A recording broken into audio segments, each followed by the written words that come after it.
नमस्कार, आप सभी का स्वागत है भारत 24 पर। मैं हूं आपके साथ पूर्णिमा मिश्रा। खबर बीजेपी की तरफ से है। बीजेपी ने आज जहां पर राज्य प्रभारियों की एक नई लिस्ट जारी कर दी है, इसमें विनोद तावड़े को उत्तर प्रदेश प्रभारी की कमान सौंपी गई है। साथ ही जगदीश ईश्वर भाई पटेल सह प्रभारी के तौर पर नियुक्त किए गए हैं।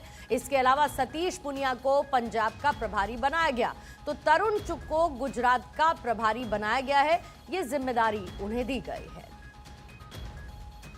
सामान्य कार्यकर्ता की तरह राजनीतिक जीवन शुरू किया था। काम करने में भरोसा था, विचारों के प्रति मैं प्रतिबद्ध था और पार्टी ने इतना बड़ी जिम्मेवारी दी है। ये मेरे लिए पद से ज़्यादा भरोसा है, पार्टी का विश्वास है।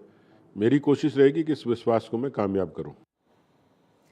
तो बीजेपी ने महाराष्ट्र के वरिष्ठ नेता विनोद तावड़े को राष्ट्रीय महासचिव बनाकर संगठन में उनकी भूमिका को और मजबूत करने के साथ ही उत्तर प्रदेश में बड़ी जिम्मेदारी सौंपी है। उन्हें उत्तर प्रदेश का प्रभारी बनाया गया है और खास तौर से यह भी याद रखना चाहिए कि विनोद तावड़े वही नेता हैं जिन्होंने बीजेपी को बिहार जिताने के लिए रणनीति तैयार की थी और बिहार की जीत में उनका बड़ा योगदान था। अब इस समय इस फैसले को अहम इसीलिए माना जा रहा है क्योंकि विधानसभा सीटों के लिहाज से अगर आप उत्तर प्रदेश को देखेंगे तो वो एक बड़ा राज्य है और इसीलिए पार्टी के राष्ट्रीय अध्यक्ष नितिन नवीन की नई टीम में तावड़े को अहम जिम्मेदारी सौंपी गई है। तो सीएम योगी ने विनोद तावड़े को उत्तर प्रदेश बीजेपी प्रभारी बनने पर बधाई भी दी है। सीएम योगी ने जहां पर जगदीश को भी यूपी बीजेपी सह प्रभारी बनने पर बधाई दी।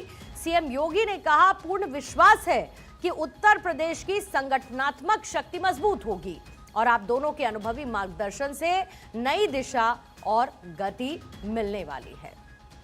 बीजेपी के राष्ट्रीय अध्यक्ष नितिन नवीन की नई टीम में ऊर्जावान कार्यकर्ताओं को जगह दी गई है। मध्य प्रदेश से 6 चेहरे केंद्रीय टीम में शामिल किए गए और उन्हीं में से एक नाम है मध्य प्रदेश से राज्यसभा के सांसद कविता पाटीदार का, जिन्हें नितिन नवीन की टीम में राष्ट्रीय मंत्री बनाया गया। कविता पाटीदार को यह जगह दी गई है। इस नई टीम में 1 दर्जन से ज्यादा महिलाएं शामिल हैं। 12 चेहरे हैं जिन्हें इस नई टीम में जगह दी गई है और प्रधानमंत्री नरेंद्र मोदी महिलाओं के सशक्तिकरण की बात करते हैं, जिसकी झलक इस नई टीम में साफ साफ दिखाई भी देती है।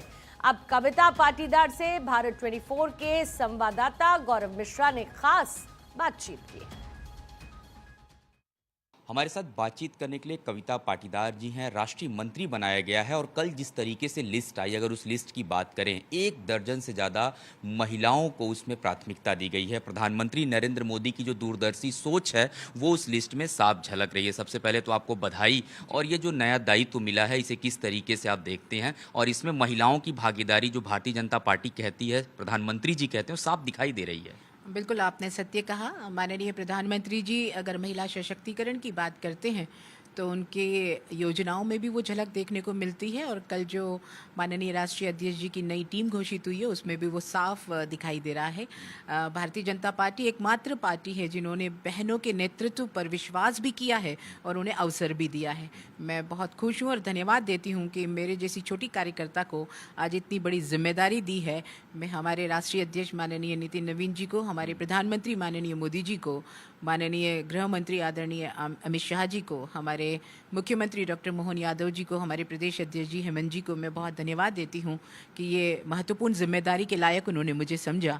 और निश्चित ही पूरी लिस्ट में जितनी बहनों को जिम्मेदारी दी है, भारतीय जनता पार्टी हमेशा बहनों को आगे बढ़ाने की बात करती भी है, और चाहे वो संगठन हो या सत्ता में भी हमारी कई बहनें मंत्री पद को दायित्व को बहुत अच्छे से निभा रही है।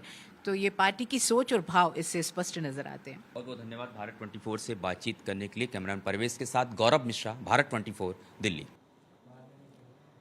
तो बीजेपी के राष्ट्रीय अध्यक्ष नितिन नवीन की नई टीम में अधिकतर ऐसे लोगों को जगह दी गई जो कि राष्ट्रीय अध्यक्ष नितिन नवीन की उम्र के आसपास नजर आते हैं और ऐसा ही एक नाम उत्तर प्रदेश से उनकी टीम में शामिल हुआ है अमरपाल मौर्य का। और नितिन नवीन की टीम में इन्हें ओबीसी मोर्चा का अध्यक्ष बनाया गया है। उत्तर प्रदेश में होने वाले विधानसभा चुनाव में खास तौर पर खास जिम्मेदारी इनके ऊपर रहने वाली है। भारत 24 के संवाददाता गौरव मिश्रा ने अमरपाल मौर्य से खास बातचीत की है। नई टीम का ऐलान हुआ है। तमाम उस टीम में ऐसे लोगों को शामिल किया गया है जो अभी भी कहीं ना कहीं युवाओं का प्रतिनिधित्व करते हैं। अमरपाल मौर्य जी हमारे साथ हैं। सर, बड़ी जिम्मेदारी खास करके आपको दी गई है। उत्तर प्रदेश की अगर हम बात करें तो ये जो जिम्मेदारी है, आने वाले दिनों में चुनाव भी है, कैसे इसे देखते हैं? सबसे पहले तो मैं अपने शीर्ष नेतृत्व माननीय प्रधानमंत्री आदरणीय नरेंद्र मोदी जी का, राष्ट्रीय अध्यक्ष माननीय नितिन नवीन जी का और सभी राष्ट्रीय नेतृत्व का हृदय से आभार व्यक्त करता हूं। भारतीय जनता पार्टी ने हमारे जैसे सामान्य कार्यकर्ता को इतनी बड़ी जिम्मेदारी दिया है। मैं भारतीय जनता पार्टी की नीतियों को ओबीसी समाज के बीच में नरेंद्र मोदी सरकार की उपलब्धियों को ले जाकर के चर्चा करने का और उन तक जो है नीतियों को पहुंचाने में जितनी भी भूमिका अदा कर सकता हूं करता रहूँगा। ओबीसी मोर्चा का राष्ट्रीय अध्यक्ष, खास करके समाजवादी पार्टी की बात करें, जो पीडीए का वो हमेशा लगातार हर मंच पे बोलते रहते हैं, उसका काउंटर किस तरीके से तैयार होगा अगर देखा जाए तो पूरी नई टीम के साथ? नहीं, काउंटर का तो विषय ही नहीं है। समस्या क्या है कि जो सत्ता में रहते हैं व्यक्ति जब, तब उनको जो है समाज के ओबीसी ध्यान में आते हैं। जब वो सत्ता से बाहर चले गए हैं, दोनों का जब तुलनात्मक अध्ययन करेंगे, उनकी सरकारें, उनके परिवार में मुख्यमंत्री पिताजी रहे और स्वयं रहे, तब वो कितना काम किए, तब तो किसी एक परिवार के लिए, एक जाति के लिए और एक क्षेत्र के लिए जो है काम करते रहे।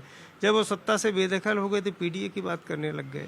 सत्ता थी तो नौटंकी नाच कराते रहे, सत्ता से बाहर हो गए तो समझ में नहीं आता है। तो किस प्रकार की दोहरा चरित्र की जो नीति पे काम करने वाली पार्टियां हैं, वो कभी समाज उनको माफ नहीं करता है। और खबर महाराष्ट्र से है, जहां पर 28 अगस्त से महाराष्ट्र में धर्म स्वतंत्रता